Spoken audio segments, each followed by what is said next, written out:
Savage stops the match, tells the referee, stops the match, full house, walks over and spits on me like Bret Hart did to Vince McMahon.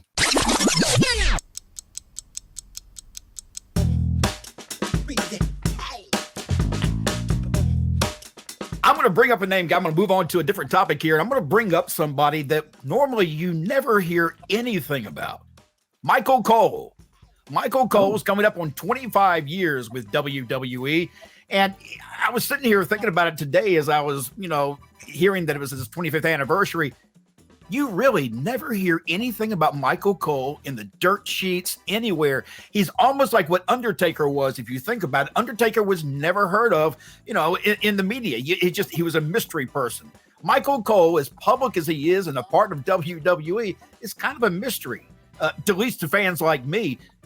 Can you guys tell me a little bit more about Michael Cole? Who is this guy and what's he like? Michael is a great guy. I don't blame Michael, man. Stay low key. Stay low key, just like you. You ain't got to be worried with all these people. Some of them on your social media saying all kind of nasty things to you and stuff. Yep. Well, I didn't like what you said about this guy and all that. So Michael is low key, but he's a super nice guy. He is, and not only is he a broadcaster. When I was brought in to do a pilot show many, many years ago, Michael was one of the producers of that show. He produces a lot of the content for a lot of WWE products. He is smart. He's on the ball. He's very creative, and the WWE should be blessed that they've had him for so many years. I applaud him. He's great. He's great. Yeah, he's a company man. He's a company man. Loyal. Yeah, and if I'm not mistaken, and Bill, maybe you know this, I think he was a true reporter. Wasn't he a war correspondent? He was something that he did prior to coming in. I don't think he was a war correspondent. I don't think he's old enough to have been a war. I don't know how old he is either. So which war? It may have been one of the the desert wars. So I'm not sure. No, but I don't think so. I don't know, but I don't think so. Yeah, I just know maybe that, the war between WCW and WWE. Yes. What, was he there during that time too? I can't remember, to be honest with you. I remember Yeah. JR and I remember having King there, but I don't remember Cole in the early beginnings. But again, that's because, like I say, Cole is just one of those voices you're used to hearing. You don't think twice about it, but when he's not there, you notice he's not there. That's great when it comes to your personality in TV, because you are noticeably absent when you're not there. He just recently took I think a week off, which is the first time he's done that in forever. And he was missing. And he was missing. You could tell that he was gone.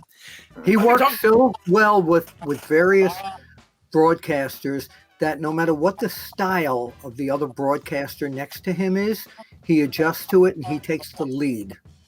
Teddy, I've heard stories forever and a day that the commentators usually would hear Vince in their ears and he would give them instructions. Were you ever privy to see any of that in the back of the, in the gorilla position where Vince was getting on to the announcers? Yeah. What does he do? Is he just yell at them for not saying the right thing, or is he just intense? No, when they say something wrong or something that he didn't like, he just get right in their headsets and just let them know it.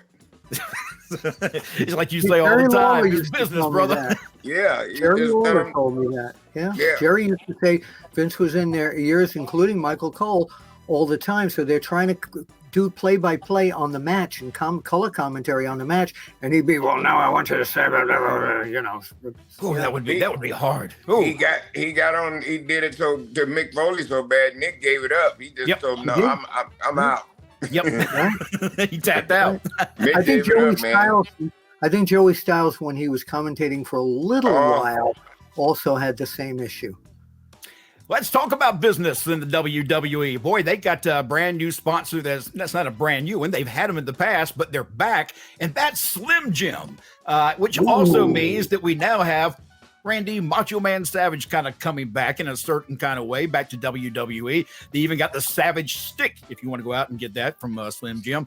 But so it's kind of cool to see that, but I don't think we've ever really talked much about Savage ourselves. Teddy, you've got some experience with Savage. I think early days you were riding with him, weren't you? Yeah. We Randy was a great guy, man. I got a great story. I don't even know where to tell this. Is it was the one about where you're in the car with somebody else? Go for it, Teddy. Come on. Go ahead, Teddy. Well, this was before Randy, before he's a Macho Man Internet. Okay, so he was Randy Savage. So this was back in NWA days. So I was all going down to the TV station then, just watching wrestling. But the guys seen me every week, so they kind of knew me. So Randy and Slater, wanted to get some weed. Dirty Dick Slater, yeah. Dirty Dick Slater. So they asked me to take them over to, somewhere where I could get weed. Well, I knew this little spot in the West End over in Atlanta. And, back then, guys would be out on the corner streets. You could buy a dime bag. They'd run to the car and give it to you. Yeah. So you were my best customer, Teddy. No, go ahead. Yeah, I think you sold me some bad stuff one time, too. It was oregano.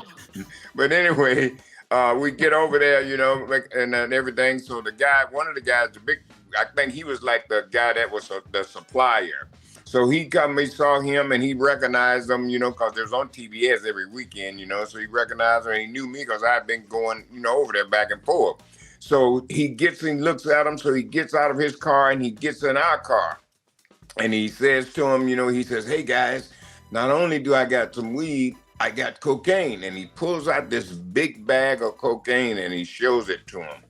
Well, I'm sitting back there I think Savage is in the front and Slater is in the back. And so I look at Savage and I see Savage nod his head at Slater. When I didn't know what that meant, now I know what it meant. I saw Savage give him the office.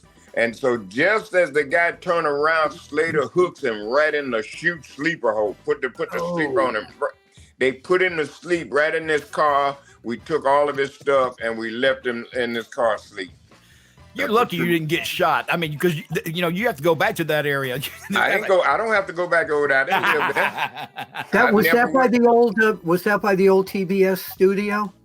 Well, it was away from the TBS studios. It was over like in the West End, but it wasn't that far. Yeah, it was the West End. It was over like where the old Braves Stadium used to Yes, I remember that. Yeah. Now, Bill, you almost got killed by him, didn't you? Well, Scott Steiner wasn't the only one who tried to kill me. Yeah. Yeah. What It's happened? in my book. It's in my book. Is Wrestling Fixed? I didn't know it was broken. Thank you. Nice plug. I had called Randy because I'm going to give an abbreviated version of this. I had called Randy and I had approved this headline with him. He was going to win the championship in WCW. And I said, what we want to do in the story is have a fan yell out as you're coming to the ring, "Hey, old man, you can't win the belt." And then Randy is inspired by that to show the fan that he did it, okay?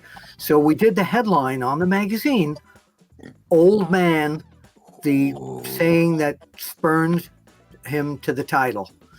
Well, I went to Baltimore when that magazine came out, and I had a plaque for him of like comeback of the year. And he was with Elizabeth and Medusa coming down the hallway. And somebody had told me that Randy Savage wanted to kill me, literally. Now, Teddy, he was kind of two personalities like Scott Steiner. You never knew what you were going to get. He looked at the plaque and he threw it against the wall. And he said, "You SOB." And he called Kevin Sullivan over and he says, "You and you over here." And he took us into this small corridor and he started cursing at me and cursing about my kids. And it was intense. And I said, "I called you, shut the hell." And so after a little while, it ended. And I called my boss and he said, "Well, don't shoot the match if he's just PO'd at you." So stupidly, I went out and shot the match. It was he against Flair. Okay. Nancy Sullivan is at ringside, and she and I loved each other. And she's standing there while I'm shooting pictures behind me, like doing this to my hair, what hair I had left. And Savage stops the match, tells the referee, stops the match, full house, walks over and spits on me like Bret Hart did to Vince McMahon. Oh. It took months to try and get this settled. I had told Hulk Hogan about this, and Hogan picked me up at the airport one time when I was going to do a story at his house, and he drove me to a gym. He says, "I got a friend of mine who wants to talk to you." and Savage was the guy. It was an empty gym, and Savage just said, "I apologize. The demons kind of effed me up, man." And we made peace. But there were weeks and weeks that I was almost afraid to go, because when he was mad at you, he was mad at you. Oh, I know. I know. Read the chapter in the book, please. Please. And the Eddie, name of that did book, you have any scary? There's a book coming out. ECW Press that published my book has come out with a biography about him that's coming up in April 2024, and I'm looking forward to reading that. Lanny always tried to, smooth things over, and he didn't even want to listen to his brother. But Teddy, did you ever have any incidents with Randy where he kind of like lost it? No, that was the only one that, I had with him. But during my travels, I met him, over the road, doing different things. And I remember he told me one time, he said, you do a good job out there, brother, but don't worry, you'll be okay. If Vince likes you, he has to like you. If he likes you, you don't have to worry about you, brother. I remember him telling me that too. Yeah, I don't. And he was right. I don't. Yeah, he was. What I forgot to tell you, though, about this story is that he was incensed when Vince took him out of the ring because he thought he was too old and made him a broadcaster. Oh, yeah. So this magazine came out right on the heels of that, where it called him an old man. And I told him, you approved it. I approved nothing. And he was like, he was out of his mind.